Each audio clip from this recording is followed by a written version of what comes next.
It wants me to go along with it, to move and scream like the others. I resist. Its smile widens behind my head. It savors my resistance. Then I feel a million burning pixels sear my flesh, and I scream for it.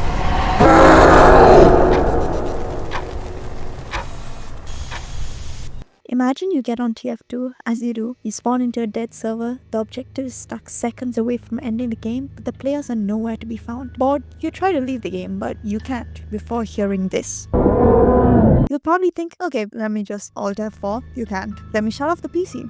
You can't. I'll just leave. You can't. You can't get up. You can't even look away from the screen. Your hands don't press the keys, they now move the model itself. You are becoming a part of the game, stuck in the server with that. But don't worry, that didn't happen to you. No, you would have been fucked. But our main character, Dixalot, he got out fine, I think. This is about Serverblight, a TF2 SFM project that's still being updated, and hopefully if the editor can do her job, it will come out soon. I'm gonna just talk about all the episodes and try to figure out exactly what the Serverblight is. It starts us off on Thunder Mountain, and we are going to look at this episode from the point of Dixalot.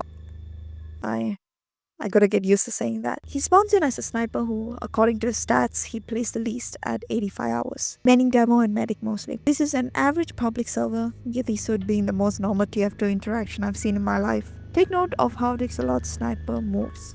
Pretty normal for a game, this will be important in a bit. He watches as the red spy decloaks while running past him, swiftly off the edge of the map. Out of bounds. Red Dolphin.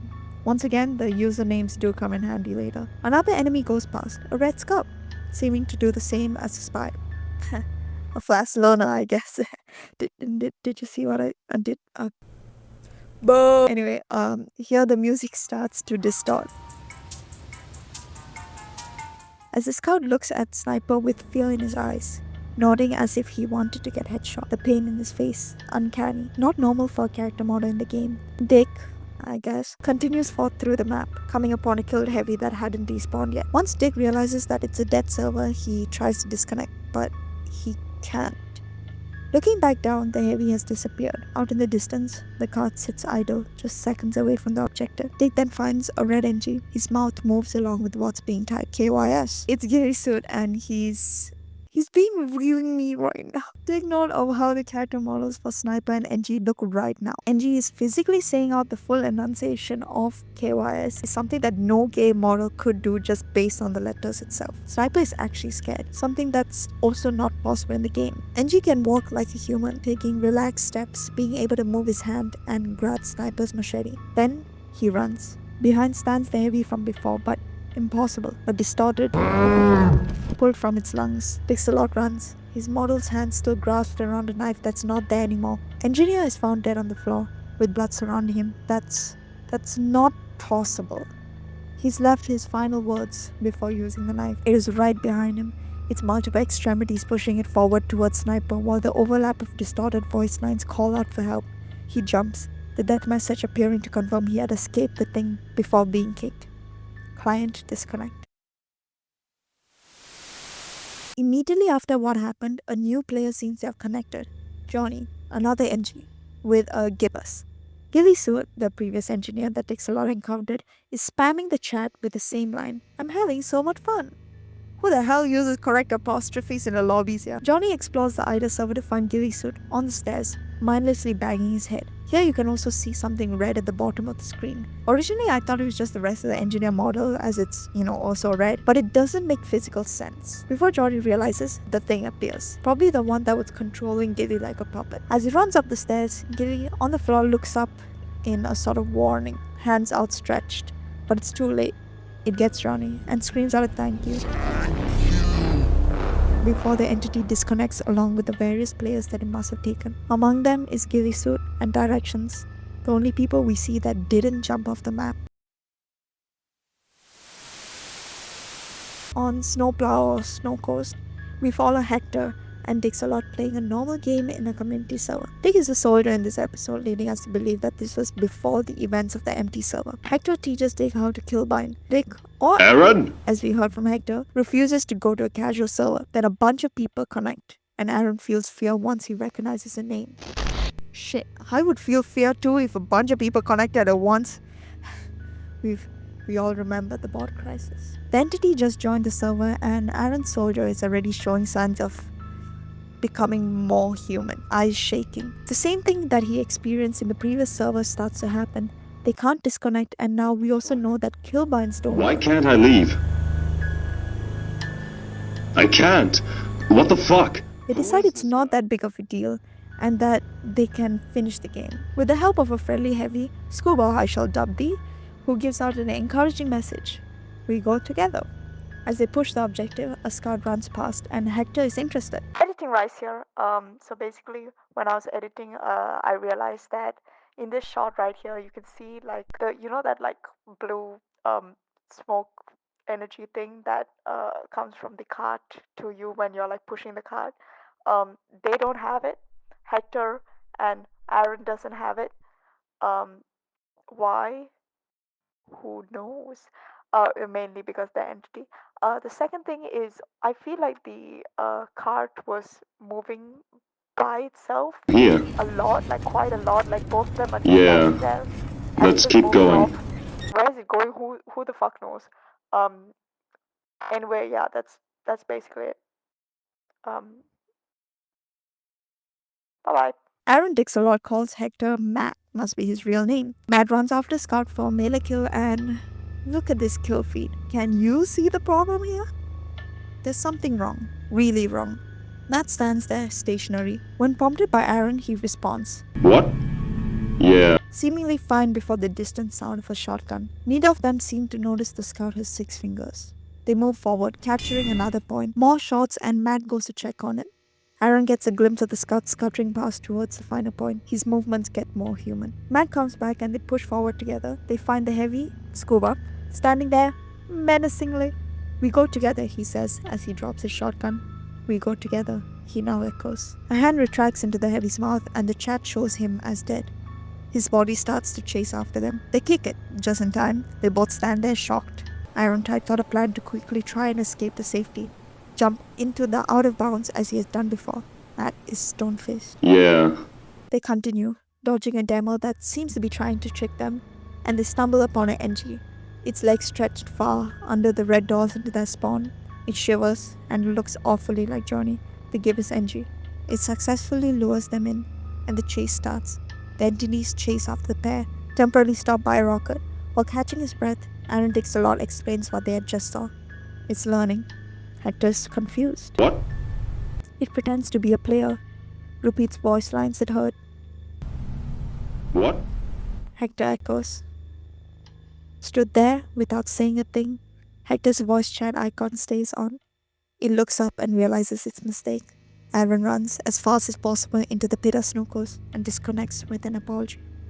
What I find great about this episode is the fact that all the signs were there about Matt's assimilation into the entity. Since seeing the Scout, it's only repeated things Matt has said previously, the voice chat icon staying longer than usual.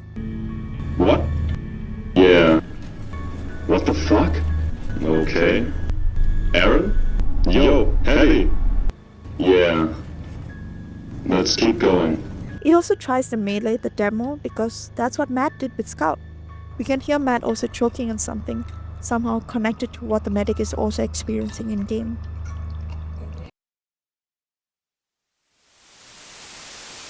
A narration of a post on Reddit.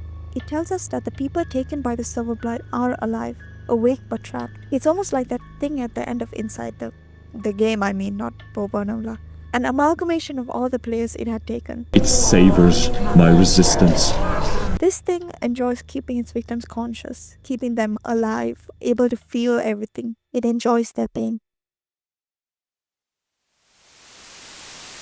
Fastball, casual. Kazotsky kick plays in the background, a wrong version of it, slowing and speeding up, looping parts and just giving a general sense of unease. A man sits down in his, I don't know, his cellar or something, and play Spy in a beautiful game setup here. Light directly on the incredibly clear monitor. I'm joking, I know this is not like a big production, okay? I have no say in big productions. He's Cyrenix in this episode. Dark in chat points out noticing something weird. In this part, you can see Red NG building nothing. A sniper appears behind the cloaked Spy with a rumbling. Sniper's hand isn't even properly on the gun. He walks past. A guy over here keeps looking back in real life, the cold biting his skin. Then suddenly he becomes Spy. His hands, not the Spy's hands, the character model seems to move with him. A soldier disappears behind him. A quick flash of a hand on a guy's back, pulling him in. He cloaks again and runs towards the first control point. Then, it happens. The whole server is staring at him. The echoes of these players in chat. The heavy is behind him. He moves, their gaze follows. He needs to run. Chased down into a corridor, Cyrenix tries to leave the server, but he can't. He tries to capture the last point to end the game, but he's blocked by a thumb? It's Scuba, taken by the entity. Kind of funny to go out by a thumb. He gets assimilated. Cyrenix is dead. In his chair, eyes grayed out, or his pupils that disappeared. It also looks like a pair of eyes behind him, watching. Someone's commented, I like how even in the match in the beginning, you can already tell it feels odd and wrong. That soldier shooting into the same spot in the same repeating way that looks suspiciously like a pattern. The kill cam not triggering when he gets killed by the demo man. The engineer trying to upgrade his now non-existent teleporter. The sniper pretending not to notice him until it all goes downhill fast. These small details really sell the ominous and something's wrong feeling that the Serverblight has. Oh look, a scout main just like me. Serverblight Offline is on Sawmill, a community server. Classic swarms it as a demo. He says hi to everyone and sees his friend Spooks. A pyro stare at him. When asking his friend Million, he claims that Spooks isn't even online, MIA since yesterday.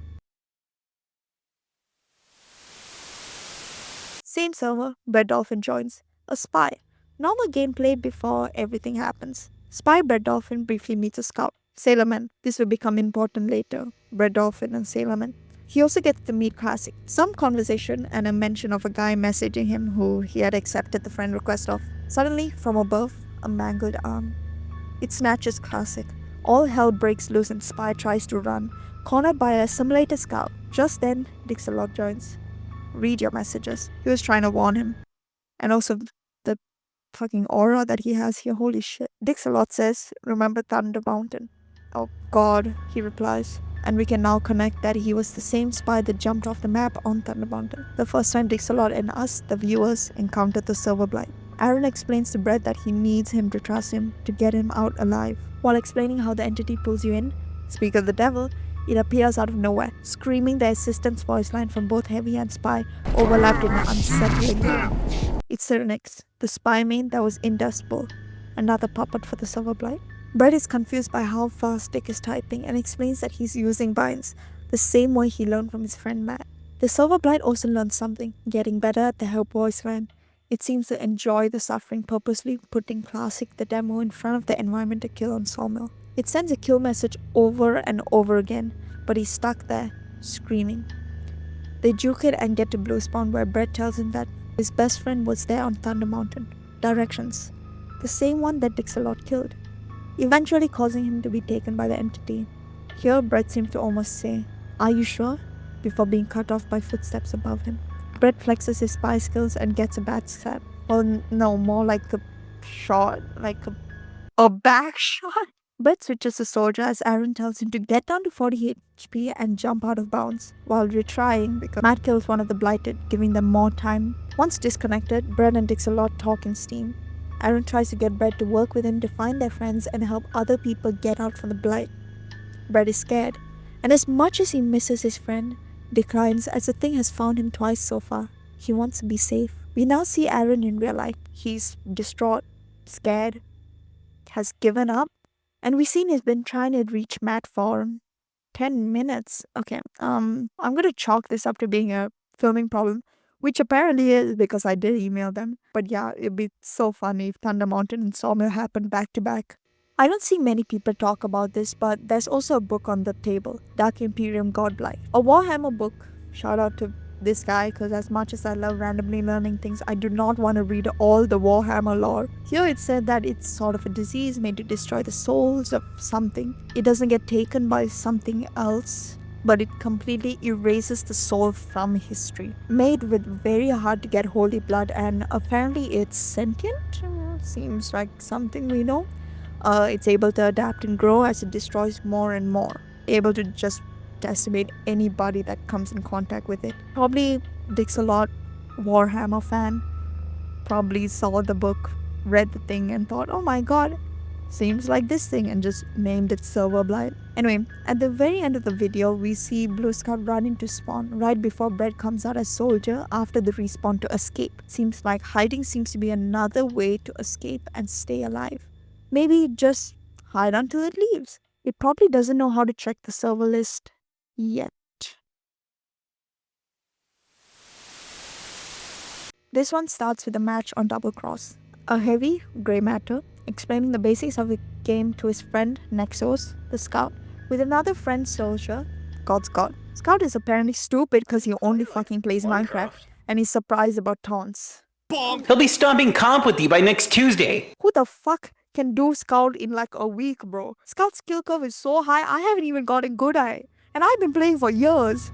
Or like, I just suck a lot, but like, okay, we won't talk about that. Anyway, they continue and Scout Nexus goes to grab a med pack from below the bridge, running into a friendly soldier.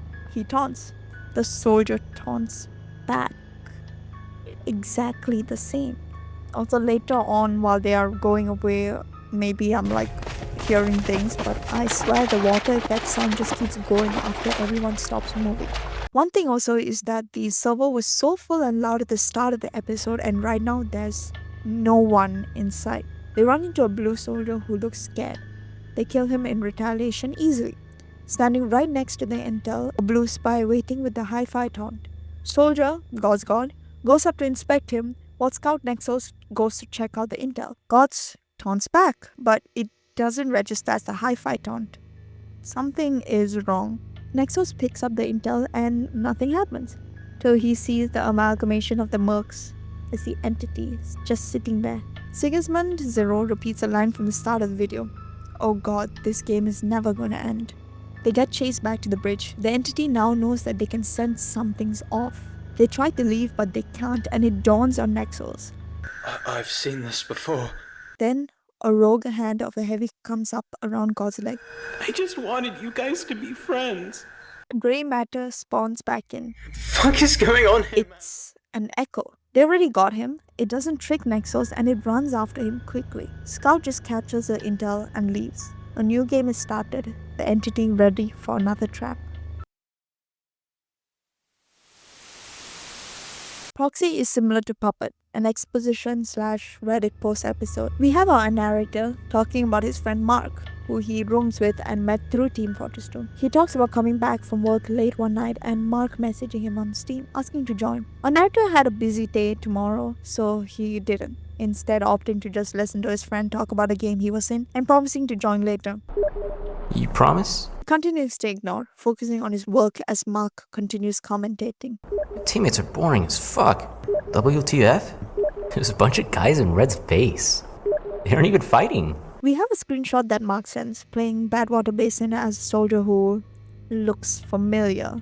It's Sigismund from Awareness. He's doing the L taunt in the back, a blue scout staring. It's hard to make out, but it looks like the fast learner cosmetic that Directions had. Mark continued playing, killing that scout, and gives updates. No one's responding to my messages anymore. I can't look away from my screen. They're all staring at me.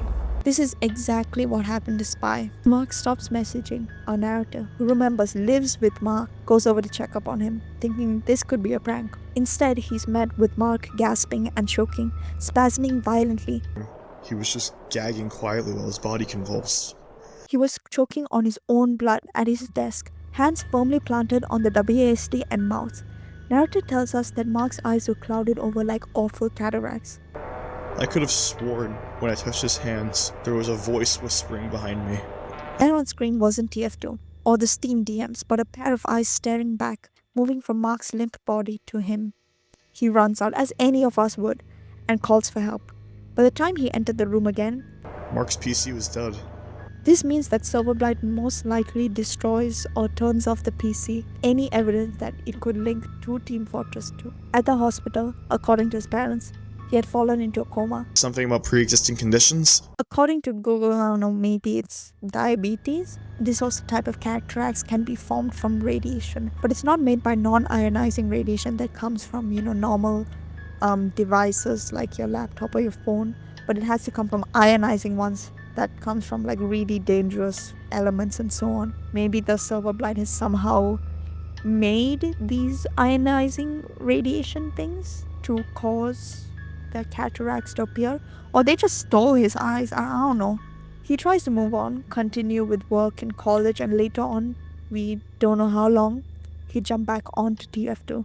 For Mark's sake, on Nucleus in the corner is Mark's exact loadout. I checked the scoreboard and found Sigismund 0. Mark's Steam username. At that moment, the soldier reaches out to the narrator and a Steam DM. You promise? Narrator falls backwards into the hole in Nucleus, feeling something release its grip on him. He also felt a pain in his neck when his character died. He seems to be a demo main with an Allbearer. Narrator talks about how whenever he goes on Steam, Mark's account repeats to him the things that Mark had said, that he gets nightmares about Mark screaming for help and someone laughing behind him. The blight loves to feed off the fear and pain from all those it comes into contact with. It used a new skill of messaging through Steam DMs and haunting them even outside of the game, pulling them in to finally get their body, their likeness. I can hear someone whispering. The voice sounds like Mark, but the words don't belong to him. It's well, we can see Classic has joined. Probably the blight. And Dixalot is here. Let's go, our main character. He's going around servers trying to prevent others from succumbing to the blight and sounding like a real weirdo, to be honest. So the medic here even thinks it's some guy that has watched a bit too much of those TF2 like ARG YouTubers, right? That's like cringe, right? Anyway, they walk away and they think that Dixalot is pranking them. How's your day, man? Classic shows up, calmly standing in front of the environment kill zone. Slowly, the demo shifts from his blank expression to fear, looking down, realizing that he's in this body. The real Classic is back, and for a brief moment, Help me. not an echo, before getting killed by the train and disconnecting. The next map we see is... Wait, is... Holy shit, is the outside! Oh my god, that's crazy. Is that a person? Okay, let's calm down. We see Aaron from the reflection video walking into a building and knocking on the door. He doesn't get a response, instead looking through the keyhole into a room with a PC and chair. Suddenly, the PC is switched on. It's Matt's Hector medic loadout, calling out to him. Aaron gets startled by a guy named Phil. He tells him that Matt had a stroke or something. I don't really get who Phil is. Security or someone who just lives there. This might have been just a few days after the events of the main Serverblight. Phil walks away and Aaron looks through the keyhole again. The PC is off. Back home, Aaron stares at his laptop. Hector is online playing Mountain Lab. He gets on, seems like real people, and asks about Matt. Matt? Xavier says. A blue demo walks out, getting confused by a fake door, thinking he's just stumbled into a random community server. Aaron tries to leave, but can't. It also looks like there's a red pyro hiding in the back. The demo is now staring at him. He tries to leave, just then a heavy, so Jonara, asks him, What are you doing? must be a real person stuck here and he doesn't even know it. So Jonara is confused, even when Dixalot tells him to vote kick the demo. It finds them. Not chasing, but creeping towards them before being kicked. Jonara Heavy claims to have seen this on YouTube before being snatched away. At that moment, the savior guy that warned about swearing at the start, he speaks up, claiming to have been in the game for a while, stuck at the final point. Aaron goes off to find him, encountering a blighted sniper on the way. I'm not sure what this means, could be sign language, but if you do, comment down below. Sniper runs towards him, and as Soldier shoots him, Savior utters out the no. There's something up with this guy. Savior goes on talking about My pastor always told me everything happens for a reason. The Lord has a plan for us all. And we are here to obey, not interfere. Soldier's on. Something also seems to be following him. He runs into a Scout that is walking like a zombie but not chasing him. Xavier stops him from killing it, saying that they're just rehearsing. He shimmies past and... What the fuck? There's a bunch of them, and why does it kind of remind me of that one jail scene in Aeoni? This guy's doing a dance, this guy's practicing how to flip off a bird, this guy's just twitching, and this one's just waiting for a hi-fi tone just like that Scout we saw before. Xavier talks about them as children, trying to learn. This guy is really giving me the creeps. Dix-a-Lot asks about their hands. They bloom like angels' wings. This guy is fucking creepy. Oh my god. A Scout writhes in pain on the floor, voice mixed to heavy. Maybe a heavy was the first one affected with this blight. Here, a pyro seems to be also watching. As he gets nearer and nearer to the final point, he sees a bunch of them kneeling and praying to that. Guys, I don't know how to tell if this might be religious symbolism. I told them to pray, to seek forgiveness. It's disgusting, Aaron says, before the music starts to warp and they all start chasing him. Xavier somehow stops them. Stop. Come to me. Kitten, why aren't you responding to Daddy's Discord messages? No, but generally it does give me that vibe. Soldier follows them and finds Xavier, a medic, in the mouth of some entity looking like he's doing cosplay of Aaron's mom. Xavier claims to be the mouth of God, a vessel for them to talk through. This heavenly kingdom was never above. It was hidden in the lights and sounds. Is heaven in video games? There Junara sits, the heavy. He's been transformed, assimilated. Xavier claims to have saved his soul. He charges at Aaron, and Dix-a-Lot manages to push him into the hole. He doesn't disconnect. It's too late. Xavier also seems to know his name. Aaron. And says, Someone has been calling your name, Aaron, ever since the angels came to me. This must be Matt, calling out for Aaron ever since being blighted. Xavier must have joined the entity's side after the events of the main Serverblight episode. Xavier talks about joining the entity, being part of something, being complete, being free. I don't believe you. Oh my god, that's a sick exit line. He disconnects, and it kind of made sense that Xavier was part of them, to be honest. Xavier also seems to be very against killing the blighted entities from the start, knowing where Dix-a-Lot is throughout the map because of being part of the hive mind entity. Xavier also keeps being bitten by the mouth, kind of like the entity wants to get pain from Xavier, keep it satiated. Back in the real world, Aaron is sitting on XQC going through YouTube and finds a video from Sailorman. Monster founded TF2. Let's click on that video. Here he talks about seeing some weird shit and how originally he was making a video on King of the Hill is the best game mode in all of TF2.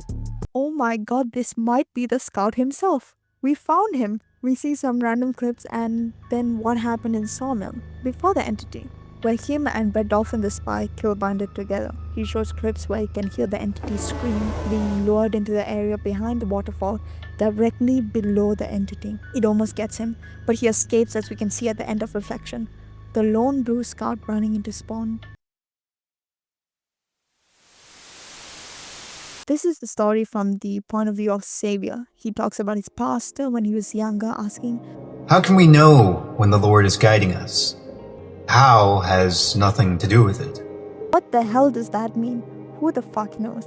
Anyway, he talks about searching for purpose, searching for God even to extreme lengths, cutting off friends, and even thinking that God himself can heal wounds. There had to be more to this life. Seems to indicate that he felt out of place, useless, and wanting purpose. He went back to Team Fortress 2. Seems like he knew enough.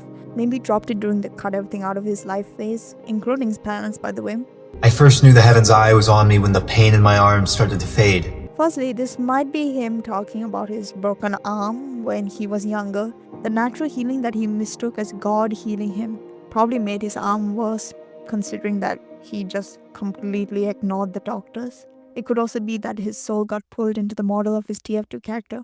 The pain went away because the medic's arm is not broken. Then his character gets shot by a bullet through the hand, a stigmata, where it parallels Jesus' holes from crucifixion. He feels a pain, a tangible pain. Behind him stands a blighted Scout, which chases him into a dead end. I knew it was going to hurt me, or at least I expected as much. It got him. Wait a minute. Wait a goddamn minute. What the hell type of yaoi is this? And when the tips of its fingers touched the back of my mind, I felt Gay. You felt gay. That shit gay as fuck. This is when he starts to become part of the hive mind. He understands what they all know. They have an alien view of the world. So it's otherworldly. It wants to grow exponentially and take us all with it. I understood. It was an angel, sent to herald the end times and deliver us to his kingdom. A nice touch to this is the ringing bells in the back, something that is supposed to happen when the end times or the rapture is supposed to happen in the Bible. I really disagree that these are angels or even godly in any form. We see Savior has a tendency to think God is the reason for everything, that it's the one and only way, chalking up multiple things to God and having faith. When I gazed into it, my faith bloomed greater than ever. And when it gazed into me, it recoiled. That does not sound good. I hope he knows that does not sound good. He goes on to say that these entities stared at him, not attacking him, just sort of letting him pass. Like Moses. Oh. He claims to have been cheered on by some of them, those who he had seen alive, blighted players in the same server as him. Were made to pray and prostrate themselves before the Lord. I think he thinks he's God. The gates to the Garden of Eden, made of teeth and skin. He doesn't seem too happy to climb into this heavy's mouth. Maybe this was the first entity the Serverblight got. We know that the voice lines and screens have a heavy voice on the top of them, no matter the class. Maybe Savior's just trying to force his mind to like this, force himself to believe that this is a higher power and he has to do this. He has to come to terms with this and he has to welcome it. There is no strength in living for yourself. He truly does want a reason for existing. He needs someone to guide him and he thinks this is his calling. Here, as he starts to join with the entity, his voice is now corrupting. You can hear the heavy voice in the back too. Many will have to join us. So he's going to continue leading people to the entity, help it trap them. Forgive me, Father, for I have sinned. I once asked how it is that we may convert the unbeliever, how we may bridge the gap between heaven and earth. But now I understand. How has nothing to do with it. It's blind faith that's supposed to lead him to God, to salvation, and he has blind faith in the Serverblight. We're now in 2 Fort. We follow an engineer running away from the blight. It's chasing him all the way back to Red Spawn, trying to lure it in with a blue medic and a help voice line from a sniper. Suddenly, a medic spawns in behind him, and after some very scary moments, we find out it's a free-to-play player, cleverly writing it out on the wall, which is why he couldn't type or speak. Called Pyro Gaming, but for the sake of this video, I'm gonna call him NG because it's gonna fucking confuse me.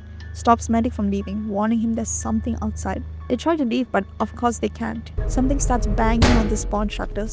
Then medic, scared out of his life, starts shooting his syringe gun in Morse code. 3 dots, 3 dashes, 3 dots. SOS. You know, no one hears us. Medic stops briefly before continuing with his menial task. I'm not sure why NG looks like he smiled a bit, but maybe he's happy Medic hasn't given up. Outside, shotgun sounds. Seems like the entity is trying to open the shutter in random ways, pretending to fight, and as NG puts it, if they are fighting, why not come into spawn? At that moment, the shots stop. The blight must be able to understand chat messages by now. Time passes and they're still stuck there. Engineer passes time by asking Medic some questions. It's his first time playing TF2. Wow, bad luck to see the Serverblight on the first ever game while bonding some guy chicken on a raft. Picks up the intel and starts shooting at the shutter. Now, we know this map and I know damn well that the amount of time to run a scout from the intel room all the way up the spawn shutters definitely takes more time than 2 to 3 seconds. Alert, the enemy has taken our intelligence. Scout does it in less than that, which should have alerted them. Chicken starts speaking. Hey! Where are you guys? Engineer sees that Medic mouths out, what was that? They've already been pulled into the game. Dejected, Engineer sits down, asking if Medic thinks they're the only ones left or that there's more in the server. He then asks, what if they have a red player? They could open the door whenever they want. No, Edgy, why did you do that? They can read the chat. Footsteps appear and a bunch of people leave. Medic is about to step outside, believing it's safe now. Engineer doesn't. He leaves. NG spends God knows how long in the corner curled up like a child, Footsteps coming back, and it's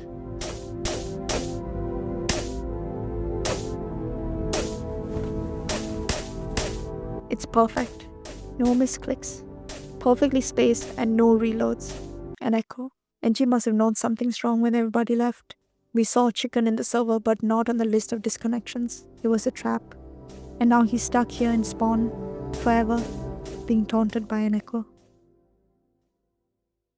Anyway, as of editing most of this, there has been 2 more videos in the Serverblight series. One from Sailorman and the other one which is a Halloween video. I'm not going to go through those because 1, I need to post this, and 2, the Halloween video isn't canon, which is a shame.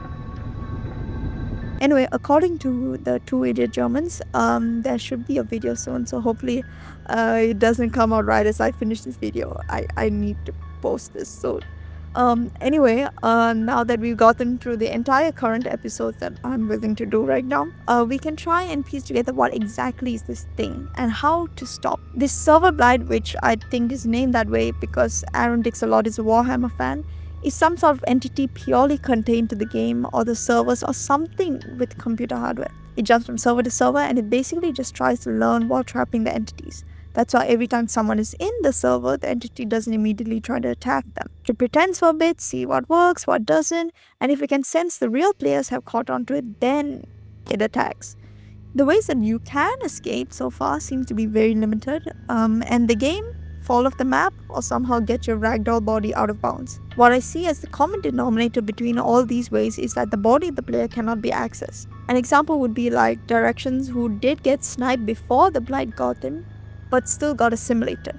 And that Heavy we saw on the ground. Maybe he was a normal player or, just the entity pretending to be dead. We won't know the full extent of the server blight, especially since it learns and grows and, blah, blah, blah. Just like real life people, it can also learn from Savior, who is like a inside man. The purpose seems to be unknown for now. We know it wants to grow, taking more and more people to be part of the hive mind entity that it is. The people that it takes are never killed. Maybe that's vital. They fall into a coma, so they're alive, but their soul, it seems to be trapped in the game through slowly being pulled in. Another thing that I want to point out is that we saw for Syrinx, he lost his pupils or iris, or had some form of cataracts. Cataracts can be caused by ionizing radiation that comes from X-rays and such, but our, PC monitors, they can only produce non-ionizing radiation, which is harmless. So maybe the Serverblight somehow switches to ionizing radiation, which, now that I think about it, doesn't make sense because it's like a hardware problem. But you know what? If you have any ideas, just feel free to comment. There are other ways that the eyes are the windows to the soul, so maybe that's why they have cataracts. The soul was taken through the eyes, and then now the eyes are clouded over so that the soul doesn't go back in or something. And as said before, the first blighted might have been a Heavy because it's overlaid over everyone's voice. Also, because we see the pirate just staring through multiple servers, it could be like the eyes for the blight, and for Savior. Finding out how to get the next victim who seems to be a good one, and so on. So now as more people out of the game find out about it through YouTube, it probably decreases the chance of getting new people for the blight. Maybe it starts to spread through other ways, It's learned many things in the meantime, okay? Don't get me wrong. Taunting the hi-fi gets them to come closer to you, voice lines can distract them, but only if it sounds like the class it's from. It's learned how to go into community servers and also message others on Steam. If you can already access Steam DMs, what's stopping it from going to other games? Half-Life, I don't know, what other games on Steam? I, for some reason, cannot think of a single one right now. What the hell? It also tries to get as much pain from its victims, make them choke on their own blood, chase them, trap them in spawn, even though the blight can change teams, keep them in a coma while using their soul, bring out the real them when needed, or like in Saviour's case, just keep biting him once in a while. I don't know why it's kinky, but just let them do them in their relationship, whatever it is. But I'm not sure if it's been confirmed yet, but the blight could latch onto someone, follow them as they go into new servers or maps or games. Also, something I'm confused about is that this blight entity doesn't seem to be part of the game files, If it was part of the game, it would probably be able to manipulate the surroundings, manipulate it by setting the timer super high, or block off access, or force spawn doors open. It always resets when the map is reset. Either it hasn't learned that it could manipulate it, or that the entities are contained in the game. If they were just contained in like the game engine, why would they just be able to access Steam DMs? Why can't they haunt people in real life? Why can't they shut off computers? And finally, why is it doing this? Any normal virus or being in real life just spreads for, to continue to live, grow, evolve, pass down better genes to thrive. Is the Serverblight, which mentioned was an otherworldly entity, is it here to thrive or to take over? Is their goal just to live or to destroy everyone? It doesn't seem smart enough right now to take over the world, but with the help of Savior, it can probably reach that new goal. They are part of some sick symbiosis right now. They thrive off of his and others' suffering, and Savior helps them do it more effectively. But him, on the other hand, he thinks that this is his calling to right the wrong of the non-believers. Savior is blinded by twisted faith, and the Serverblight is going to use that to its advantage.